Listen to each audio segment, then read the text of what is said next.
Well, the White House is now stepping in to resolve a dispute over the latest rollout of 5G service. This comes as the CEOs of major airlines warn of catastrophic disruptions that could come with that big launch. Let's bring in Yahoo Finance's Adam Shapiro, who's been following this story for us. Adam, I feel like there's an update every day. The needle has kind of moved in terms of the timeline.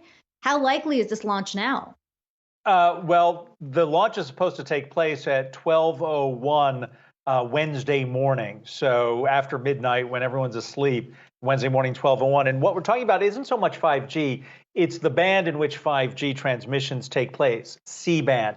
And the concern is that although the 5G transmissions will be at a lower spectrum than the devices on aircraft send their signals, there's concern that you could have overlap from the 5G spectrum into the waves that the altimeters use, and that could make it more dangerous for pilots to land using their instruments when there's bad weather or other interference. So I want to read a quote that Airlines for America, that's the lobbying organization that represents all of the airlines, and this is signed by the CEOs from just about all of the airlines, in which they said, quote, immediate intervention is needed to avoid significant operational disruption to air passengers, shippers, supply chain, and delivery of needed medical supplies. The harm that will result from deployment on January 19 is substantially worse than we originally anticipated. So this was sent to Secretary of Transportation Pete Buttigieg.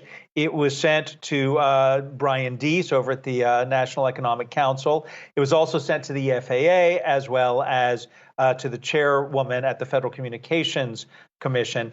The bottom line on this is what the airlines are saying is, look, AT&T and Verizon, go ahead, turn on 5G, which is transmitted on the C-band frequencies, but in a 2-mile radius around 50 of the nation's largest airports, think of Chicago O'Hare, think of JFK here in New York, think of Hartsfield in Atlanta. A 2-mile radius, do not turn it on at those affected airports as defined by the FAA while they work out what we're going to do in order not to disrupt transportation. Now, there are some catastrophic, you use that term, and it's at the bottom of the letter, where they talk about we can do this, but we need to determine how that can be safely accomplished without, quote, catastrophic disruption. They're talking about 1,000 flights a day being knocked out with 100,000 passengers being disrupted. But also, there's more than just the passengers. There's the cargo shipments, and they talk about that.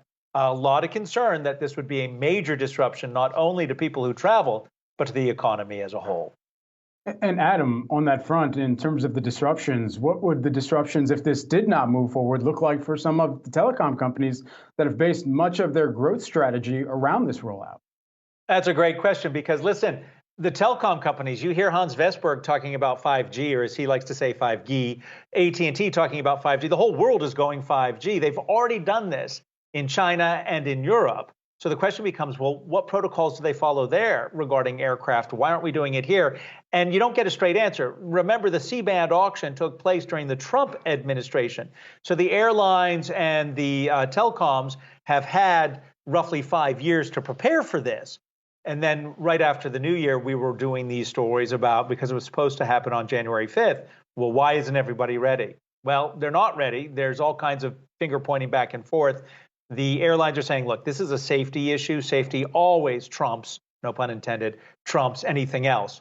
So we're going to have to wait to see what the FCC and the FAA, how they respond to all of this.